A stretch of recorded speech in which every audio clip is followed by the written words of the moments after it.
अध्याय 4. विमर्शन. चंद्रशेखर आणि श्रीकर. विमर्शन राजाचे सप्तजन्म वृत्तांत कथन. चंद्रसेन राजाचा वडील मण्यांचे अद्भुत प्रताप. श्रीकर गवळ्याची शिवभक्ती. श्री गणेशाय नमः. हे कर्पूर गौरा, तुझे अगम्य आणि अपार गुण सर्व लोक वर्णन करीत असतात. तुझे आदी मध्य आणि अंत ब्रह्मदेवालाही कळत नाही. तू कुठे प्रगट होशील ते कुणालाच कळत नाही, पण एवढे मात्र खरे की तुझे प्रकट होण्याचे ठिकाण म्हणजे भक्तांचे मन होय. तू हिमाचलची कन्या, जी पार्वती तिच्या मनोरूपी मानस सरोवरात धवल हंसासारखा विराजमान होतोस, ही तुझी लीलाच होय. श्री शंकर अचानक कोठेही कसे प्रकट होतात त्याविषयीची एक इतिहास सूताने शौनकादिकांस सांगितलं. सूत म्हणाला, विमर्शन राजाची कथा. किरात देशात एक राजा होता. त्याचे नाव विमर्शन. तो मोठा पराक्रमी होता. तो नेहमी शिकार करीत असे आणि शत्रूही त्याच्या पुढे टिकत नसत. तो दुराचारी होता आणि हिंसकही होता. तो अतिशय दारू पित असे आणि हिंसेने मांस खात असे. तो निर्दय होता. तो अन्यायाने वागत असे. सर्व वर्णांच्या स्त्रिया तो भोगीत असे. तरी तो एक सुकृत्य मात्र नेहमी करीत असे, ते म्हणजे शंकराची नित्यपूजा. तो न चुकता रोज अत्यंत भक्तीने शंकराची पूजा करीत असत. त्याच्या पटराणीचे नाव होते कुमुदवती. ती मोठी गुणवान होती आणि चतुर होती. एकदा ती पतीला म्हणाली, मी एक विचारू का? तुम्ही रागावणार नसाल तर विचारते. राजा म्हणाला, विचार, भिवू नको, मोकळेपणाने विचार. ती म्हणाली, तुम्ही शिवरात्र, सोमवार, प्रदोष वगैरे व्रताचे आचरण करतात. तुम्ही स्वतः शिवभक्तीची गाणी गाता, शंकराच्या लीलांचे वर्णन करतात आणि तुमच्या हातून दोषही पुष्कळ घडतात. हे कसे काय? या दोन्ही प्रवृत्ती तुमच्या ठिकाणी कशा? तेव्हा राजा म्हणाला, मी तुला माझ्या पूर्वजन्मीची हकीकत सांगतो. मी गेल्या जन्मी पंपा नगरीत एका कुत्र्याच्या जन्माला गेलेला होतो. तेव्हा शिवरात्रीच्या दिवशी एका शंकराच्या मंदिराजवळ गेलो. मला कोणी काही खायला देईल का या आशेने मी शेपूट हलवीत उभा राहिलो. लोक शंकराच्या मंदिरात जात होते. तेथे राजाचे सैनिक अचानक आले आणि त्यांनी मला जोरात काठी मारली. मी विव्हळत पळालो आणि शंकराच्या देवळाभोवती फिरून पुन्हा कोणीतरी खायला घालीन का या आशेने तेथेच गुपचूप येऊन बसलो. तरी त्यांनी मला पाहिलेच. त्यांनी पुन्हा मला हाकलले. तेव्हा मी पुन्हा प्रदक्षिणा केली आणि लोचटपणे तेथे सगळं येऊन बसलो. तेव्हा ते सैनिक चिडले आणि मला बाण मारला. माझ्या समोरच शिवलिंग दिसत होते आणि माझे प्राण गेले. तेव्हा मी दृष्टी शिवलिंगावरच होती. माझी दृष्टी शिवलिंगावरच होती. त्या पुण्याईने मी आता राजाच्या जन्माला आलो आहे. तरी कुत्र्याचे दुष्ट गुण पूर्ण गेले नाहीत. कुमुदवती म्हणाली, तुम्हाला जर एवढे पूर्वजन्मीचे ज्ञान आहे तर मी कोण होते हे सांगा बरं. राजा म्हणाला, गेल्या जन्मी तू एक कोपती होतीस. तू तोंडामध्ये खाद्य पदार्थ घेऊन चालले असता एका ससाणा तुझ्या मागे लागला. तेव्हा तू शंकराच्या देवळात 3 प्रदक्षिणा करून त्या देवळात शिखरावर बसलीस. तू फार थकून गेली होतीस. ससाण्याने तुला मारले. तुझे शरीर शंकराच्या मंदिरासमोर पडले. त्या पुण्याईने तू माझी राणी झाली आहेस. कुमुदवती म्हणाली, मग तुम्हाला तुमच्या पुढच्या जन्माचेही ज्ञान असेलच. मग आपल्या पुढच्या जन्मी कोण होऊ ते सगळे मला सांगाल का? राजा म्हणाला, हो प्रिय, ऐक. पुढील जन्मी मी एक सिंध देशाचा राजा होईन आणि तू जया नावाची राजकन्या होऊन पुढे माझी पत्नी होशील. कुमुदवतीने विचारले, तर मग त्याच्या पुढील जन्मात आपण कोण होऊ? राजा म्हणाला, त्यानंतर जन्मात मी सौराष्ट्र देशाचा राजा होईन आणि तू कलिंग राजाची कन्या म्हणून जन्माला येऊन मला वर्षेल. पुढेही सांगतो, 4थ्या जन्मात मी गांधार देशाचा राजा होईल व तू मागध राजाची कन्या होऊन मला वर्षेल. 5व्या जन्मात मी अवंतीचा राजा असेल आणि तू दशारह राजाची कन्या असशील.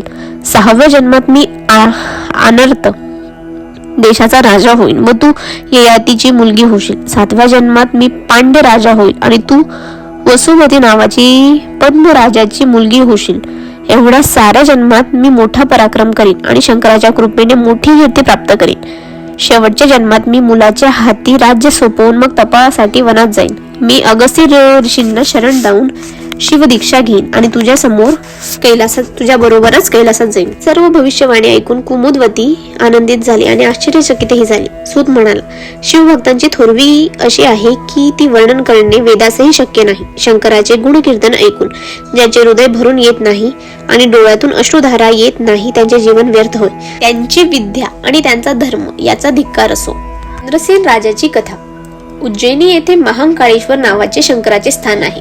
उज्जैनीचा राजा चंद्रसेन हा मोठा ज्ञानी होता आणि तो महाकालेश्वराचे भक्त होता. मणिभद्र नावाचा त्याचा एक मित्र मोठा चतुर आणि राजाचा अत्यंत प्रिय होता. चतुर मित्र दुर्लभ असतो, सर्वज्ञ आणि दयाळू गुरु दुर्लभ असतो, भाविक आणि उदार शिष्यही दुर्लभ असतो.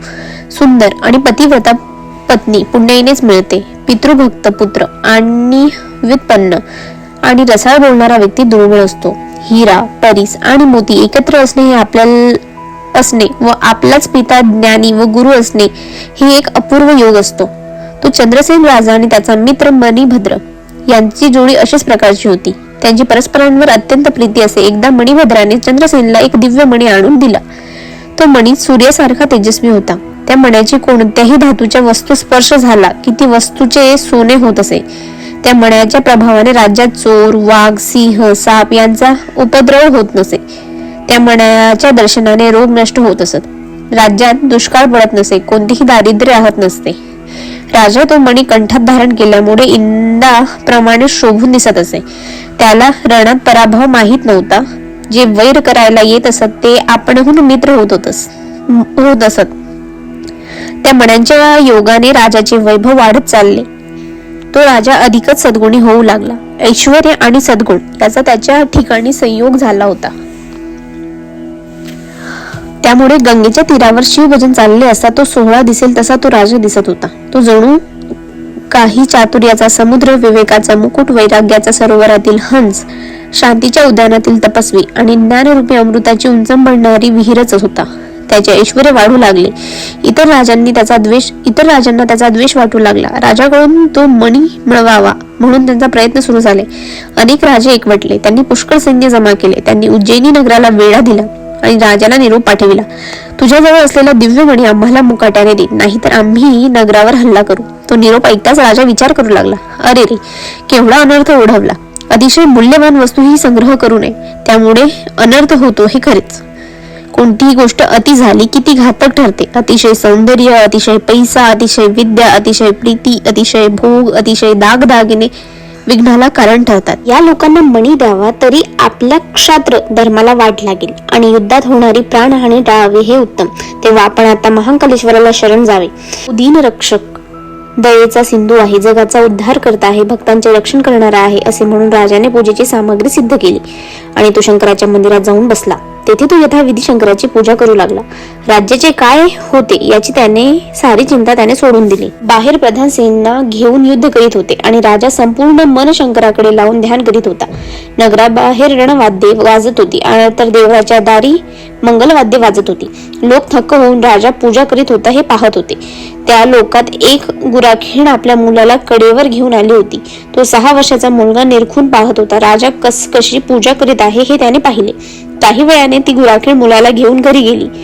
तिचा मुलगा कडेवरून खाली उतरला. गुराखीण आपल्या घर कामाला लागली. तो मुलगा शेजारी एका गवताची झोपडी होती तेथे गेला. त्याने राजा पूजा करीत होता ते शिवलिंग पाहिले होते. त्याच आकाराचा एक पाषाण त्याला तिथे दिसला. त्याला वाटले की आपण याची पूजा करावी. त्याने मग तो पाषाण शिवलिंग असे कल्पून त्याची भोवती मातीची वेदी तयार केली. तेथे दुसरे कोणी नव्हते आणि पूजेचे साहित्यही नव्हते. पूजा करण्यासाठी त्याने बारीक बारीक खडे जमवले. पूजेचे सर्व उपचार त्याने त्या दगडाच्या साहाय्यानेच केले. गवताची वाळलेली निर्गंध फुले त्याने वाहिली. त्याला तंत्र, मंत्र, ध्यान कुठले माहीत. धूप, दीप, नैवेद्य कुठला आणणार. त्याने हातात माती घेऊन पुष्पांजली म्हणून तीच शंकराला वाहिली. त्यानेही डोळे मिटून शंकराचे ध्यान केले. तो डोळे मिटून बसला होता. त्याला समोर शंकरच दिसत होते. तेवढ्यात आईने त्याला जेवायला चल म्हणून हाक मारली, पण तो देईना. तेव्हा जरा वेळाने तिने बाहेर येऊन पाहिले. हा मुलगा एका दगडाच्या पिंडी समोर डोळे मिटून बसला आहे व त्या पिंडीवर गवताची फुले व माती वाहिली आहे असे तिला दिसले. तिने पुन्हा ओढून मुलाला हाक मारली. त्याने बकोटी धरून त्याला उचलले. तेव्हा तो जागा झाला. हे काय चालले आहे, जेवायला चल, ती गरजली. मी शंकराची पूजा करतोय, तो म्हणाला. ते काही नाही, चल उठ जेवायला असे म्हणून तिने पाषाणाची पिंडी उचलली आणि फेकून दिली. त्याचा खेळ मोडून टाकला आणि त्याला फरफटत घरात गेली. माझा देव, माझा देव असं म्हणत तो ओरडू लागला. तेव्हा तिने मुलाला 2 धपाटे दिले आणि जबरदस्तीने जेवायला घातले. त्या मुलाचा आक्रोश थांबेना. शंकराला त्या मुलाची दया आली. मुलाची आई मुलाला रागे भरत स्वतः जेवून तृणाच्या शय्येवर झोपली. तेवढ्या वेळात त्या मुलाचे समाधान करण्यासाठी शंकराने त्या झोपडीचे रत्नखचित शिव मंदिरात रूपांतर केले. त्या देवळाचे हिऱ्याचे खांब होते. निरनिराळे कळस रत्नखचित होते. मंदिराला 4 दारे होती व ती सर्व हिरे माणिकने बसवलेली होती. देवळात मध्यभागी मणिमय दिव्य असे शिवलिंग विराजित होते. राजोपचारांनी पूजा करत येईल एवढी सामग्री तेथे तयार होती. तो सर्व थाट पाहून मुलाला फार आनंद झाला. तो नाचू लागला. मग त्याने त्या सर्व सामग्रीचे शंकराचे पूजन केले आणि त्या पूजेने शंकर प्रसन्न झाला व त्याला म्हणाला, मुला, मी प्रसन्न आहे. तुला हवे तो वर माग. तेव्हा त्याला हात जोडून नमस्कार करीत तो 6 वर्षाचा मुलगा म्हणाला, देवा, माझ्या आईने तुझी पूजा लाथडली त्याबद्दल तिला क्षमा कर. शंकर म्हणाला, मी क्षमा केला आहे. मग मुलगा म्हणाला, आपण माझ्या आईला दर्शन द्यावे, मी तिला बोलावून आणतो असे म्हणून व शंकराला थांबायला सांगून तो मुलगा घरात गेला. तो त्याला सर्व घररत्न खचित झालेले दिसले. त्याची आई सर्व अलंकारांनी नटलेली त्याला दिसली. तो पुढे गेला व त्याने आईला जागे केले. आई, उठ, चल, शंकराचे दर्शन तरी घे. ती जागी झाली व चोहीकडे पाहू लागली तर तो अद्भुत दृश्य तिला दिसले. घर सर्व चमकणाऱ्या रत्नांचे झाले. हे पाहून ती आश्चर्य करीत होती.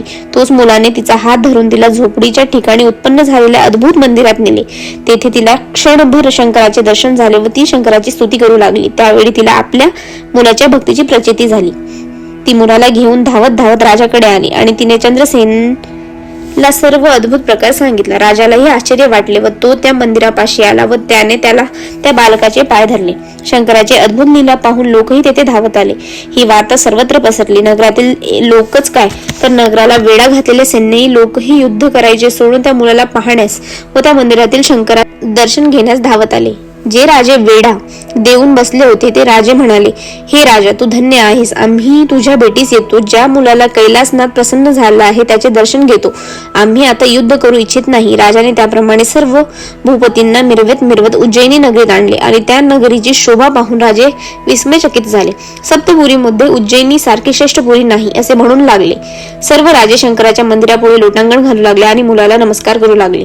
राजे म्हणू लागले, शंकर प्रसन्न झाला तर या झोपडीचा राजवाडा होईल.